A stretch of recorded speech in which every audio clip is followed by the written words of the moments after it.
Alrighty, guys, this is part two. I'll talk for a good, I don't know, 15, 20 minutes, and I'll end the video here. I don't know, 15 minutes, I'll talk here, and I'll end the video. I don't feel like talking for a full video. I'll talk for a good 10, 15 minutes, and I'll end the video. So I made a good, I don't know, 47-minute video, 48-minute video. Obviously.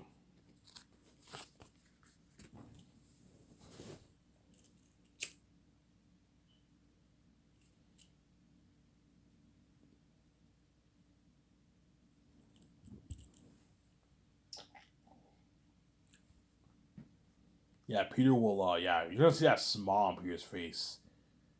You know what I'm saying? Yeah, he's gonna be happy, you know what I'm saying? It's a deal, Ivan. He signs that contract, he's happy.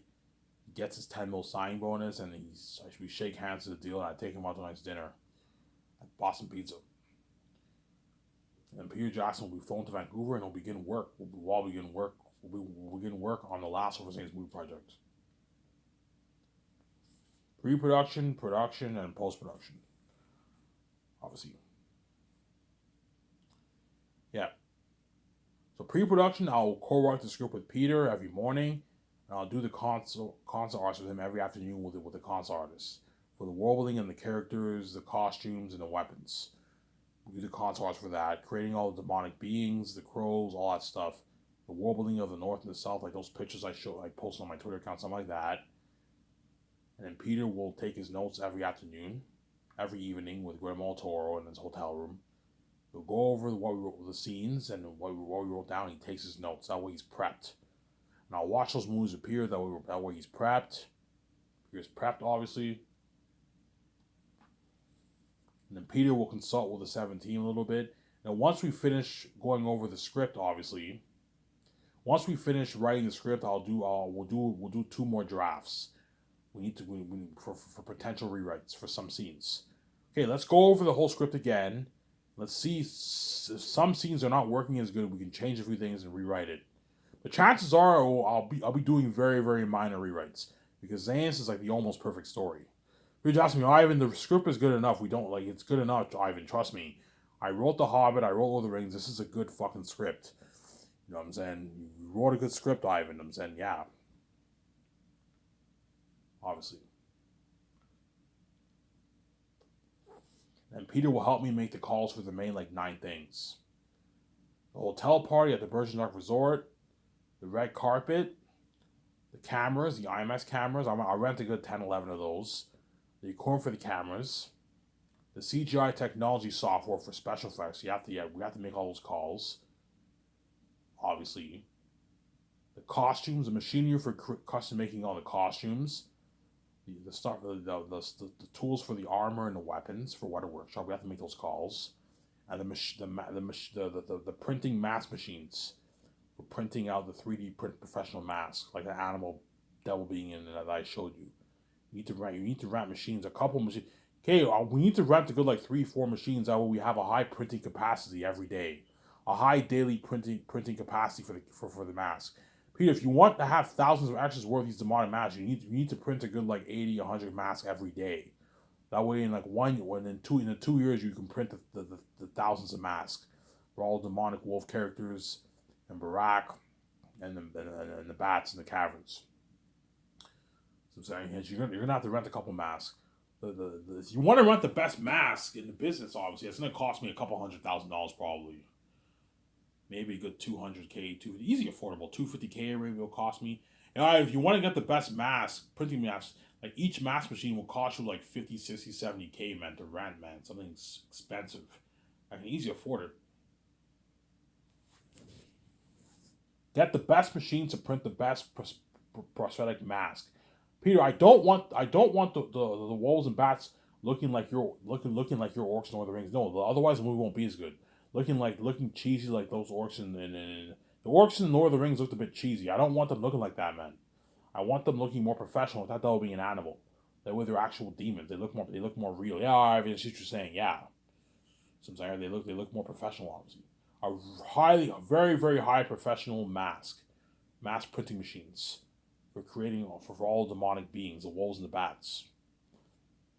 Obviously, right? Peter will help me make the calls for the food. I personally want to make the calls for the food. I want to know what I'm feeding the crewmen and the cast, obviously. Alright, I'm more than happy to help you with that. What food are you thinking of serving them, Ivan? I tell Peter the kind of food I'm thinking of serving. He's like, holy shit, Ivan, you're spoiling the crewmen. You're spoiling the entire cast and crew, Ivan. They're gonna work harder for you. This is like a luxury menu, Ivan. Hollywood doesn't serve us this. Hollywood serves us like meat, potatoes, pasta, chili, and spaghetti and that kind of stuff. You're giving them a luxury buffet for breakfast, dinner, and dessert. Yeah, Peter. He's like, holy shit, Ivan. All you can drink milkshake, a nice vending machine for Coke, Mountain Dew, Orange Crush, 7-Up, Fruitopia, all that nice stuff. Yeah, man. You know what I'm saying? Yeah. Pepsi, and I won't have Pepsi, but you know what I'm saying? Nice French vanilla, nice coffee, nice eggs from the farms, bacon, you know what I'm saying? Sausages, strudels, donuts, pancakes, you know what I'm saying? Waffles, all that nice stuff. Yeah, man. Cereal, yeah, man. You know what I'm saying? Hey, Peter, I want you to help me to make the calls for the kitchen equipment too. Ivan, you don't have to rent. Ivan, that's just going to cost you more money. You don't have to get kitchen equipment, Ivan. Just rent trailers. Have the chefs make food in trailers, Ivan.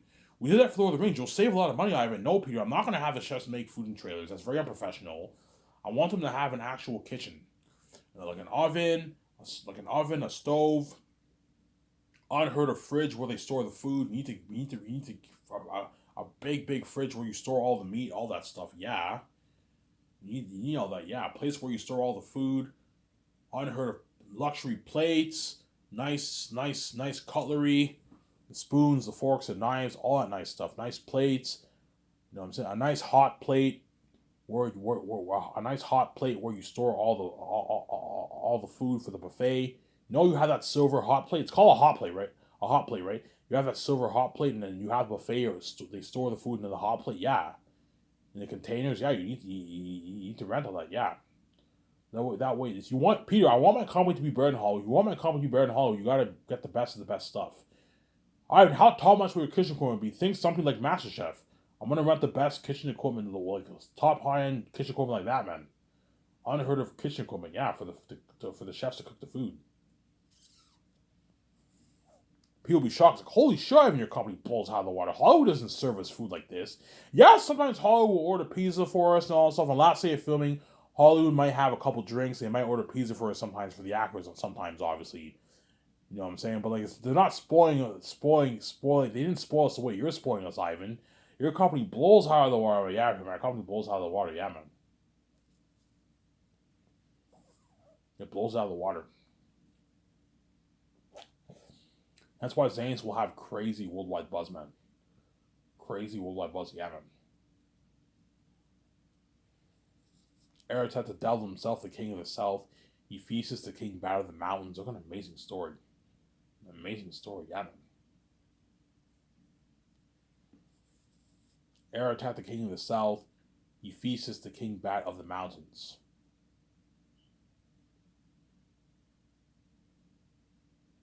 Looking.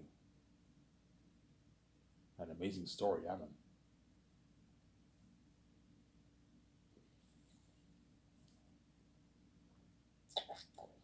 Ephesus, the king bat of the mountains.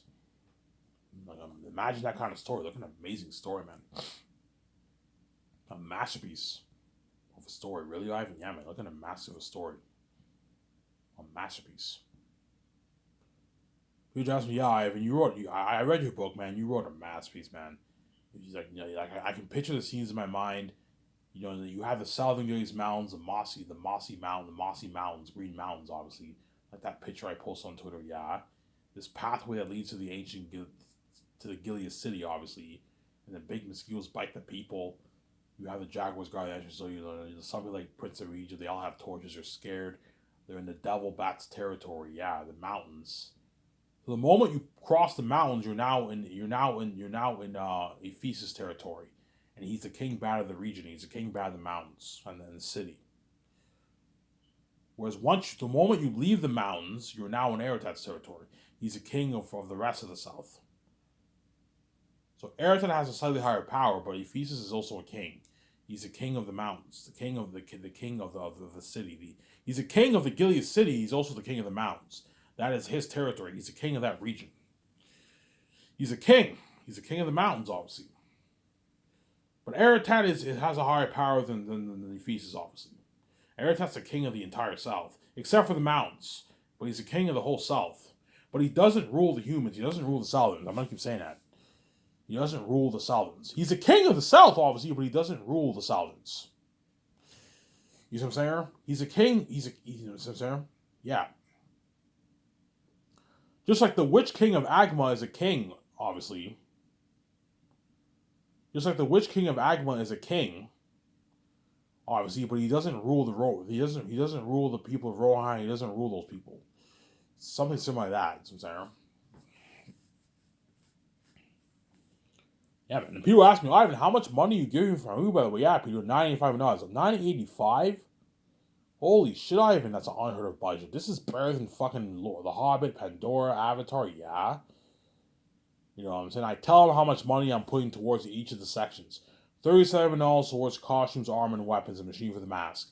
He's shocked. Holy shit, Ivan, we can do a lot of things with that kind of money. Yeah, unlimited budget. $35 million towards extras.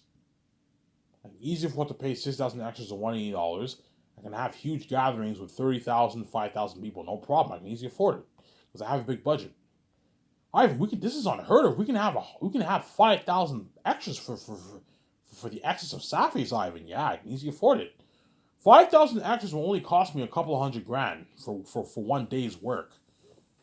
So I don't know, the scene where the 5,000 Siphons cross the mountains, we filmed that for a good week or so, week and a half. It only cost me maybe a good $1 million for that. $1 million for that for the 1 week. $1.3 million, $1.5 million for that. I can easily afford it because I have a big budget. $1.6 million or something like that will cost me. I can easily afford it. Because Hollywood can't afford that. Hollywood they only have a couple hundred extras, and they apply special effects towards the big gatherings. They can't afford it. They don't have the kind of money I have for my movies. $400+ million towards CGI special effects. For Lord of the Rings, they only put like $25 million towards special effects around there, and you got a world like that. I'm putting $400+ million towards special effects. The world building, action sequences, and the horror of the demon wolves and bats. Hence why my movie will blow what? The technology of all these Hollywood movies out of the water. Yeah, man. You know what I'm saying? Yeah. A big budget for the cameras. I'm going to rent the best cameras in Hollywood, the IMAX cameras. The IMAX film cameras. I'm going to update them with the speakers and the focus. Yeah, Peter, is it possible we can update the cameras? Yeah, we can update the cameras. We can put more focus. We can have them be more focused and on better sound. Put speaker in there for sound. That's what something I heard of for my movie, yeah. Rent the best equipment for the cameras. The drones, the camera stands, the camera moving stands, the gliding stands. I can rent the best stuff for that. Hence why you're looking at beautiful cinematography for my movie. And you also have the 4K Blu-ray effect. Don't forget that. That's why when you're looking at an amazing world for my movie, yeah, man. And Peter will be shocked. Holy shit, Ivan, your company blows out of the water. For Lord of the Rings, you only had a few $1 million towards sets. We built cheaper sets for Lord of the Rings, yeah. Whereas me, I want to build like actual mountains. Artificial mountains, forests, a mini city. Like something unheard of, yeah, man. That's what Ivan, your movie, you're looking at something unheard of for your world building, Ivan. Peter, how much? Ivan, those pictures that you posted, that you showed me, think of something like that. If not, think of something even better than that. Yeah, man, those 2 pictures I showed you, that beautiful world there, for those green mossy mountains and that beautiful view shot of the rocks and the trees, and you had that mystic veil. Think of some of that for my world building of the South. You know, it's just something amazing, yeah, man. Look at something amazing for my world building, yeah, man. A company will blow out of the water. And that's why Peter will have that smile on his face. Peter will have that smile on his face. Peter will have that smile on his face. Because I gave him what? I gave him what?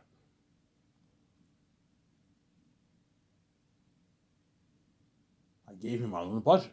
Whereas for Lord of the Rings, he had a limited budget. A big budget, $90 million is a pretty big budget, obviously, but it's limited. For a movie like Lord of the Rings, it's a limited budget. Peter couldn't do a lot of things that he wanted to do for the movie. He even said in his interview, yeah, I wanted to do this for the Ring Race, but we just couldn't afford it. Whereas for my movie, you will not see Peter saying that. Yeah, we were able to do this. We were able to do that. We were able to do this for the war, for the extras, for the world building, for the demonic wolves and bats. You know what I'm saying? Yeah. Peter wants Eric Tenholm to look like this, to look more amazing on screen. He can easily afford it because I gave him an unlimited budget. Obviously, as every director's dream is to have an unlimited budget, and I gave Peter an unlimited budget. That's why he'll work double harder for me. And that's why Zanes will be a better movie than Peter Jackson of the Rings. It will be very, very close, obviously, but Zanes will take the crown. It will beat out Lord of the Rings by a slim margin. It'll be close. Because Lord of the Rings is the masterpiece, I keep saying that. To end this video off here, once you see the documentary of Zanus and you watch the documentary, all you Lord of the Rings, there's Lord of the Rings read it. You watch the documentary of Lord of the Rings like almost 30 years ago, obviously, about 30 years ago. You're going to be like, holy shit, Peter looks so much more happy working in Ivans than he did in Lord of the Rings 30 years ago. Yes. Because for what? When he worked for New Line, he had to do it to make his money. He was a dirty slave. They didn't pay him as much. And they gave him a shittier budget. Because they gave Peter a shittier budget, Peter couldn't afford to pay his stars the rich salary. He couldn't afford it because of what? New Line gave him a shitty $9 budget, which for my movie, I gave him such a big budget he was able to afford it. We were able to afford to pay all the actors their rich, consistent millions and give them pieces of profits. Biggest contract ever for entire cast. Sincere? Yeah. And I gave him an unlimited budget. Peter did not have to worry about running out of money for extras, for the cameras, for the equipment for the cameras, for the CGI technology, for the costumes, armor, and weapons. He doesn't have to worry about running out of money for that. I gave Peter a luxury buffet. Better food than what he ate in Lord of the Rings. Yeah, I saw behind Lord of the Rings. They ate pretty good food, but it's not the kind of food that I'm serving them. That's why I paid Peter way more money. That's why he'll work much harder for me. And I gave him his freedom. You're going to see how much more happy he is in my movie compared to Lord of the Rings. Because I gave him his freedom and I paid him way more money and I gave him a limited budget. And that's why he'll work harder for me, obviously. I don't get a better movie. He'll destroy the roles as a director. I'll get a better movie. Those actors are going to work harder for me. Better performance than even those Lord of the Rings actors for Lord of the Rings. Yeah, because I paid him more money. Obviously, Oscar-worthy performances, guys. Oscar-worthy level performances. It's something amazing for my movie. To end it off here, I'm procrastinating here. Once I sign all the stars, obviously, on my first 10, 11 stars, Peter might pull me aside. Ivan, what is wrong with you? You're fucking crazy, man. You're paying John Boyega $8.9 million. You're already overpaying him. And you're also giving him $5.5 million in royalties. You're fucking crazy, Ivan. He's not worth that. That's a $14.4 million. That's an A-lister salary, Ivan. Ivan, guys like Liam Neeson, Tom Cruise, those guys make that kind of money in Hollywood. John Boyega's not worth that. Ivan, John Boyega's only worth $1 million for your movie, Ivan. You're overpaying him, man. $8.9 million is crazy. That's an A-lister salary, Ivan. Peter, if I want my comedy to be better in Hollywood, hence why I want to pay the actors more money. And if you want John to work harder for you, you need to pay him more money. The way he works harder for you, he destroys the role. You give him a piece of royalties. Ivan, all the money you give all the actors, just give it to me. I'm like, no, Peter, I'm not going to give all the money to you. I'm already giving you most of the pie. These actors deserve a nice tiny piece of it too. It's not just about you, man. You're being greedy, Peter. Stop thinking about yourself and think about your stars. Yeah, but Ivan, they're not worth it, man. Yeah, you're not worth any more than $400 either, Peter. You're being greedy. You know what I'm saying? But yeah, but Ivan, you're fucking crazy. Carl Urban you're paying him $4.5 million. He's not worth that. He's worth only $1 million in your movie, Ivan. $900K, Ivan. That's good enough. You don't have to pay $4.5 million. You're fucking crazy, Ivan. That's an A-lister salary. I would never pay him that. I'd pay him $900K. Yeah, I know you would, Peter. You're fucking greedy. You know what I'm saying? And hence why what? You got those ladders paying out of nowhere because what? Those Lord of the Rings guys got shitty money and some of your guys, crewman guys, quit on you. And Carl Urban worked his ass off for you, but he did not work as hard as he will compared to my movie. Peter, if I pay Carl Urban $4.5 million, I give him $5.5 million in royalties, he'll destroy the role of Cornelius. You're looking at Oscar-worthy performances. Better acting than what you even got for your Lord of the Rings movie. Yeah, Ivan, you're right. You know what I'm saying? If you pay the actors their rich millions, you give a piece of royalties, you're going to be looking at Oscar-worthy performances, Ivan. Yeah, Oscar-worthy performances. In other words, to end it off here, the Zane's actors are going to work so hard for me that if my company was associated with Hollywood, they would win. My movie would probably sweep the Oscars like Return of the King did. I'm not kidding around. If my company was associated with Hollywood, my movie would probably sweep the Oscars. Yeah, all my stars will be winning all these awards, and all my crewmen will be winning all these awards, man, for my fucking movie. Yeah, because I paid the crewmen way more money, and the actors way more money. Hence, they're gonna work harder for me, obviously. But Peter might tell me, Ivan, you're fucking crazy, man. You're overpaying. You're being far too generous with your stars, man. Ivan, you're being a bit stupid with your money, man. You're being far too generous with these actors. You're paying them the rich millions. You're already overpaying. You're already overpaying them for their base salary, and you're also giving them PC royalties, and you're giving them $1,500,000 for the game. You know what I'm saying? You're giving them you're also giving them $250K for the merch, commercial money, and speaking for your earnings, Ivan. You're fucking crazy, Ivan. You're being far too generous with your stars, Ivan. Like, Peter, I know what I'm doing. If you do this, these actors are going to work harder for you. They're going to destroy the role. You don't have to worry about getting better acting out of this actor. He's going to work harder for you. And you're going to get a better movie. Oh, Ivan, you're right. You're on my better movie. Yeah, that's why Zanes will guarantee to be better than his Lord of the Rings. It'll be the best story ever told in motion picture. And it was in this video. I'm going to upload this video and I'll enjoy the show with you guys. Ivan Amir, I'm signing out. Peace.